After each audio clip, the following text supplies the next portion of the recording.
right, in this video, we're going to overview chapter 21, which has to do with radioactivity and nuclear chemistry.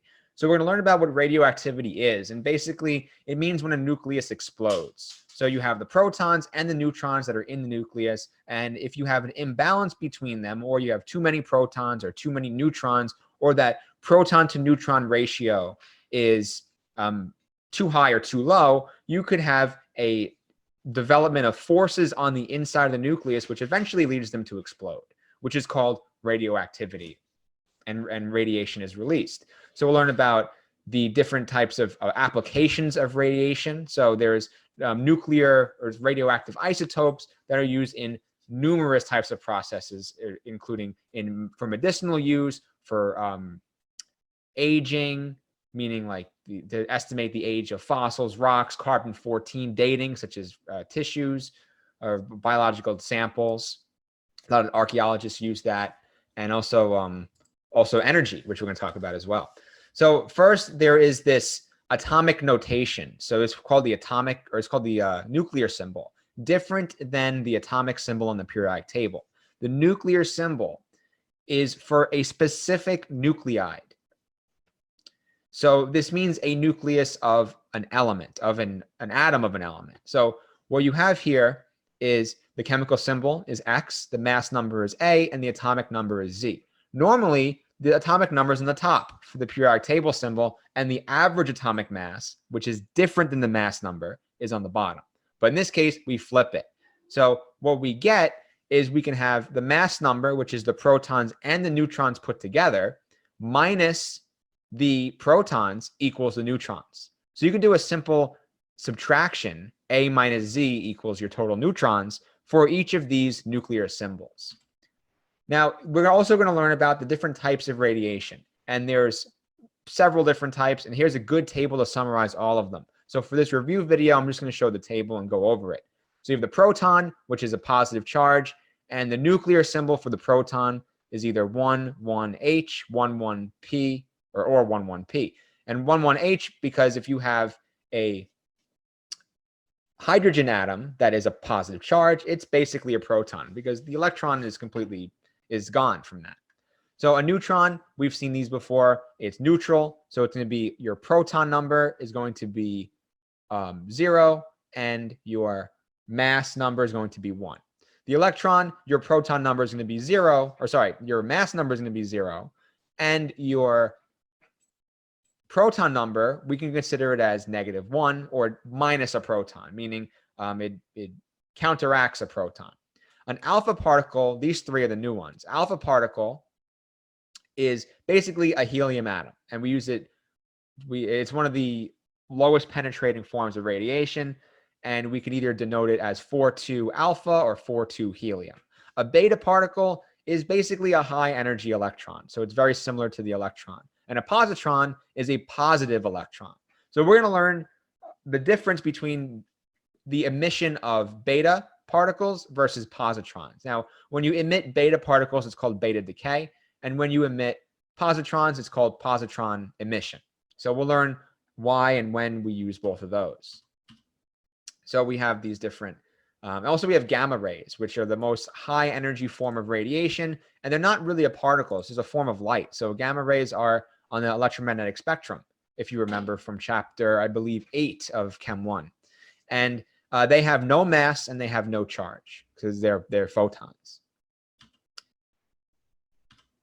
So we can also learn about these nuclear equations. The nuclear equations are very similar to algebraic expressions where you have the left side numbers have to equal the right side numbers. So here we have an alpha decay of uranium-238. So you see uranium-238 and the atomic number is 92. It decays into its daughter nuclide, which is thorium, and it's thorium-234, 90. And where does that mass and charge go to? That goes to whatever's being emitted, or the decaying particle, which in this case is an alpha particle.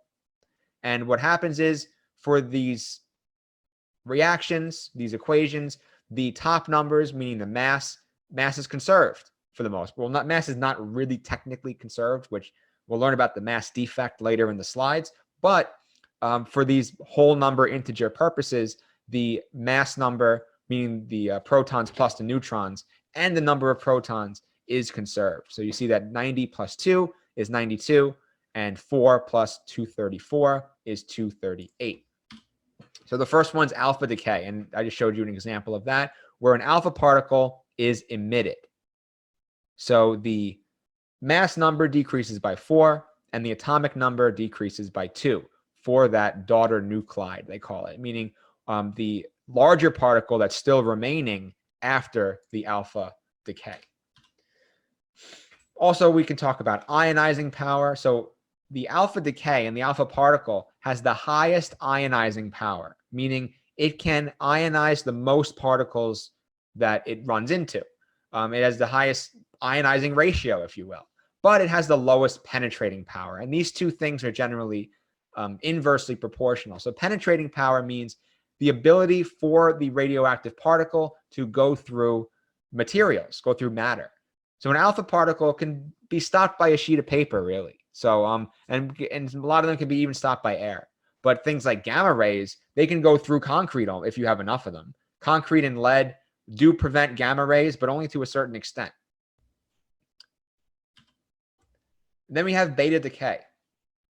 So beta decay is a high energy electron. It is 10 times the penetrating power as alpha particles, but only half of the ionizing ability. And here's an example of a beta decay where you have your radon, and your radon is 228.88, and what will come up is actinium, which would be 228. That number's unchanged, and an 89. So what a beta decay is doing, it is converting a neutron into a proton. And what has to be released? A negative charge. So think about it.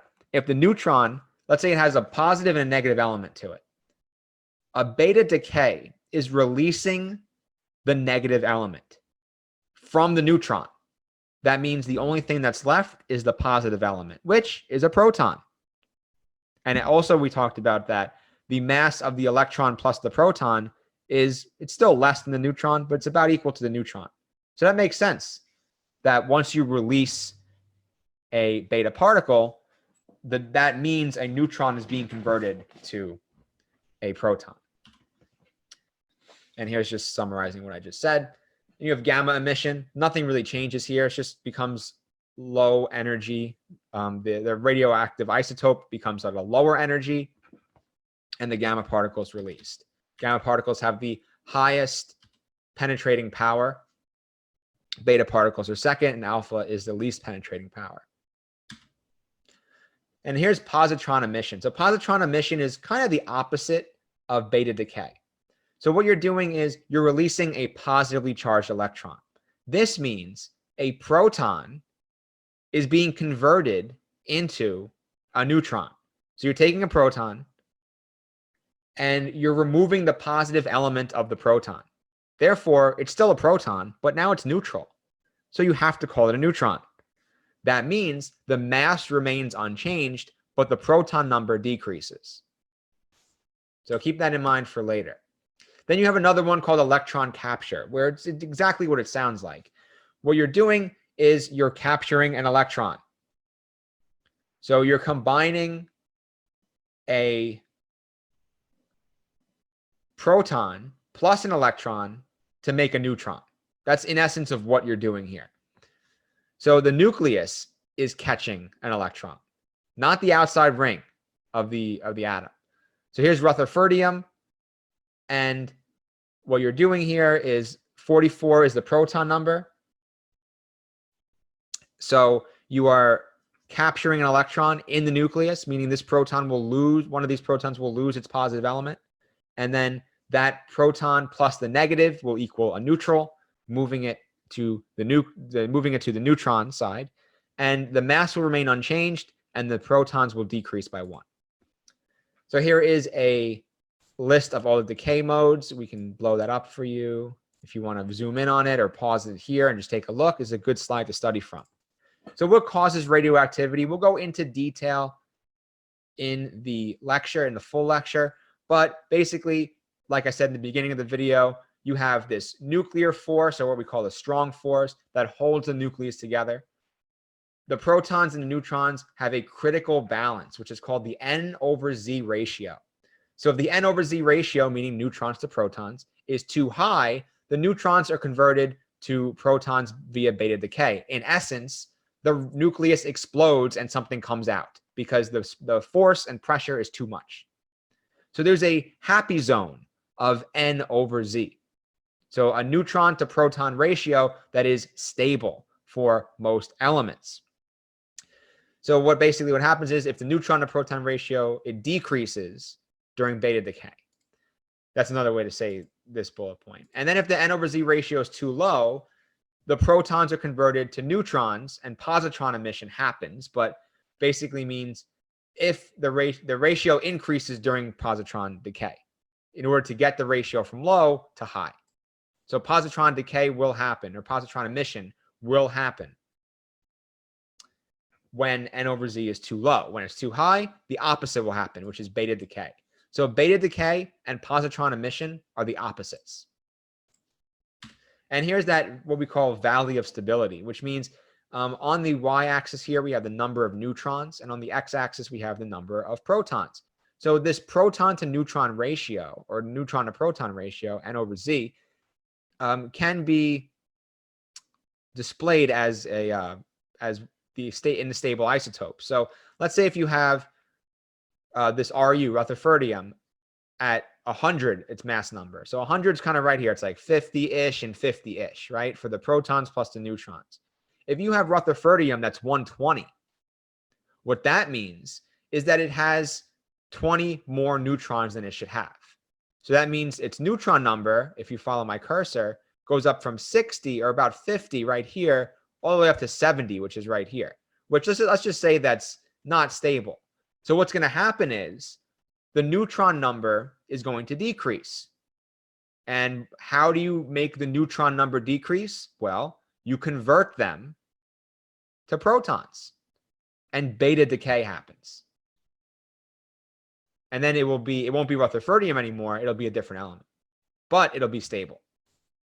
So, and then the opposite, if you have something on this side of the line, meaning not enough protons, you need to make more protons.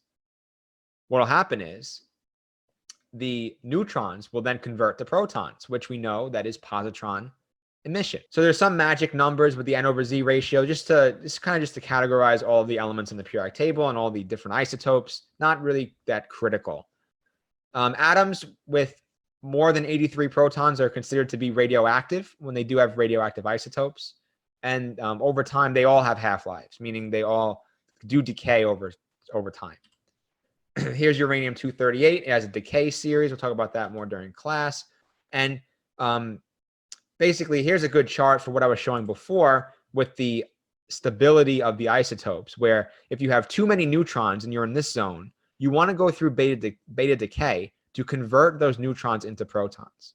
If you have not enough neutrons, you want to convert the protons into neutrons by doing positron emission or electron capture. They do the same thing. Okay, there's different ways of detecting radioactivity. So you have a Geiger counter, which is the main type. You have the thermoluminescent dosimeter. Then you have scintillation counters, which we use in different radioligand assays, which has to do in biochemistry and biology. We use these kind of assays to detect different energetic changes and bindings, meaning like a drug binding to a protein, for example. Also, we're going to talk about half-life again. So half-life, not with respect to concentration of reactants or products like we did in chapter, I think, 615, but in terms of amount. So the half-life equation equals, we've seen this before, T1/2 equals 0.693 over K, where K is the half-life. Sorry, where K is the reaction rate.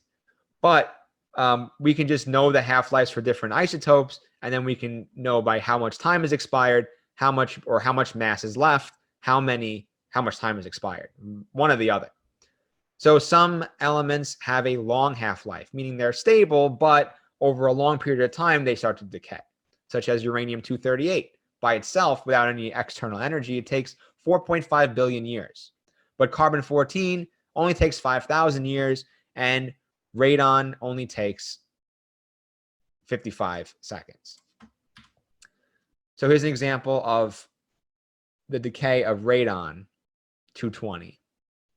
So it's logarithmic, so it's exponential decay actually. So as time increases, you have one half-life go from 1 million to 500,000, 2 half-life 500,000 to 250, 3 half-life 250 to 125, and then it goes down, but never exactly reaches 0. So here is an equation to tell us about half-life to denote the amount that is left. There's a couple questions we'll go over. Carbon dating. So carbon dating, the C14 isotope has a half-life of 5,700 years. And the way they date objects is, or date carbon samples, things that have been alive at one point, meaning paper. So paper has been alive at one point. What you can say is that when you're alive, or when the tree is alive for paper, the C14 to C12 ratio is constant, right? Because you're constantly metabolizing, making bonds, breaking bonds, intaking different samples of carbon from the environment, from your food, etc. So that ratio is relatively constant. It's a teeny bit of carbon-14 to a hell of a lot of carbon-12. So when we die, or when the tree dies, it's not intaking anymore. So the carbon-14 to carbon-12 ratio decreases because carbon-14 will eventually decay and not be carbon at all. So the carbon-14 amount will decrease. The carbon-12 will stay the same, meaning the ratio will decrease. So what you can do is detect this ratio for any organic sample, and you can tell how old it is. And this usually works for anything that's about 50,000 years old, maybe a little bit more, by detecting the amount of half-lives, the original ratio, comparing that to the final ratio. And there's different types of dating with uranium-238 and lead-206 for kind of geological samples that can be on the order of billions of years old, like volcanic rocks and things like that. Then we talk about nuclear fission and fusion. So just in a nutshell, fission, we're splitting larger nuclei into smaller ones. And you're usually bombarding it with neutrons. Fusion, you are combining two things, usually smaller nuclei to make a larger one. And usually that larger one is stable.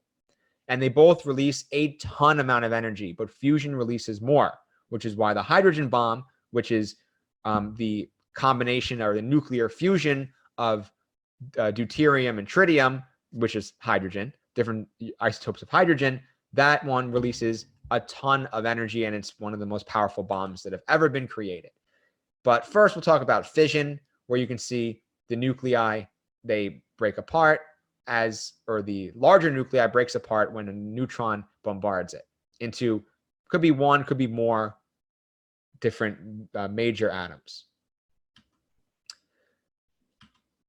So then there's usually a chain reaction. So you can't just bombard one neutron and expect everything to go boom. Usually it's a big chain reaction, and energy is released from each step, which causes neutrons from one element or from one atom to bombard to the neighboring atom, and so forth and so forth. And very quickly you have billions and trillions of atoms going through this fission process, which then makes a huge explosion. Or it can make nuclear power, depending on how you use it, depending on how you concentrate it. So in America, about 20% of our energy is nuclear power, which is good. Indian Point Energy Center, that's one that's near us, and they have nuclear reactors there. So basically, here's how it works. The nuclear reactions this is where the nuclear reaction happens. It creates energy and it creates heat. The heat is then, it boils water to make steam, and then the steam spins the turbine, and the turbine creates energy or creates electricity. And then you can have problems with nuclear power. You can have meltdowns like we saw at Chernobyl, Fukushima, which was, I think, 2011, if I'm not mistaken, or maybe 2008. I'm not sure. But that was well within, I remember that one. And Chernobyl, don't remember, I'm not that old, but Chernobyl, that was bad. And they have a show now about Chernobyl diarrhea. I saw the movie. The movie was really good. I didn't see the show. I think it's going to be crappy. I don't know. But they make some shows about it, like there's different zombies there and everything, even though there's no zombies. There's just some deformities of nature and a lot of radioactive mutations, like the Hulk. Well, no, he's not actually there, but they have a lot of things documented with different types of genetic mutations gone awry caused by radiation.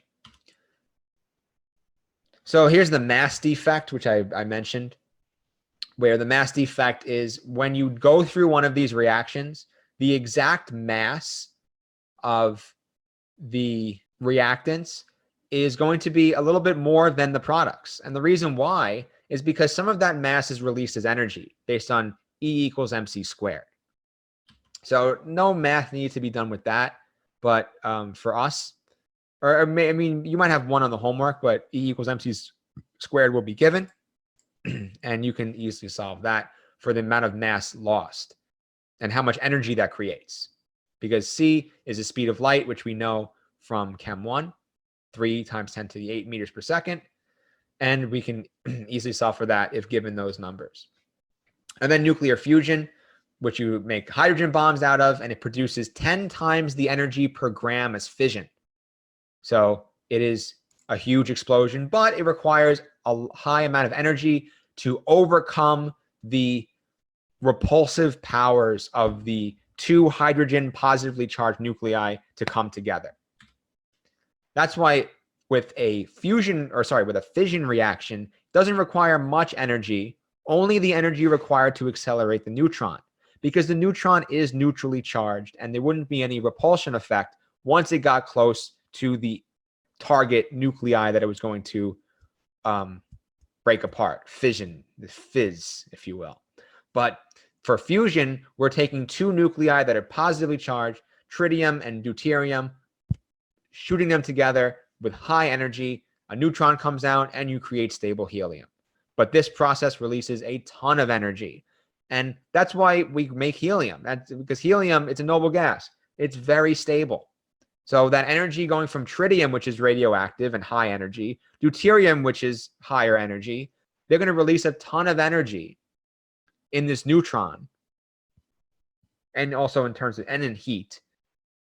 And what will be the byproduct is this very stable helium. So nuclear transmutation, that just means when the atom changes what element it is that in a nuclear reaction. And there's different ways that this can happen, that we use them, that we produce these reactions. You have linear accelerators, you have cyclotronic accelerators, different kinds of particle accelerators, like at CERN, the Hadron Collider in Europe. That one is a cyclotronic collider. So radiation on life, the effects, it's bad. Radiation kills you. Increased risk of basically every disease. And we mostly talk about cancer, and that's my expertise. So what happens with cancer is that this radiation directly damages the bonds that are in the DNA backbone. And what this does is it causes the DNA to go through, or the cell to go through its DNA break response. So in essence, what happens is when the DNA, when it replicates, it detects any kinds of breaks or any kinds of mutations, different types of methylations or different abnormalities that can happen to the DNA. What it does, it can either repair the DNA, it can modify the DNA by methylating it or acetylating it, or it destroys the DNA if it's too much damage to repair. Either way, these processes increase the chance of mutations to occur in the DNA.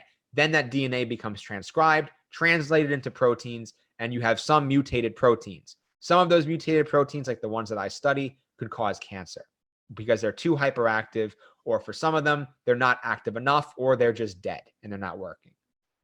And if they're important proteins that lead to non-cancer, meaning like homeostasis and not excessive growth, then we want those proteins to be functional, but some mutations might make them dysfunctional.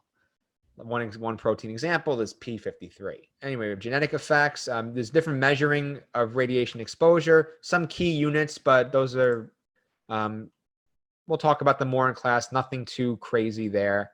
We might not even have to do these. It's very low stakes material. And then different radiation sources. You can take a look at that on your own. A couple of questions, and that's about it. So different uses of radioactive isotopes, insect control. It sterilizes the males. Good thing there's none of that. Hope you liked the video. Hope you got a little up to date with what's going on before the lecture starts, before you watch the lecture. So feel free to like and subscribe to the channel and comment any questions you have below.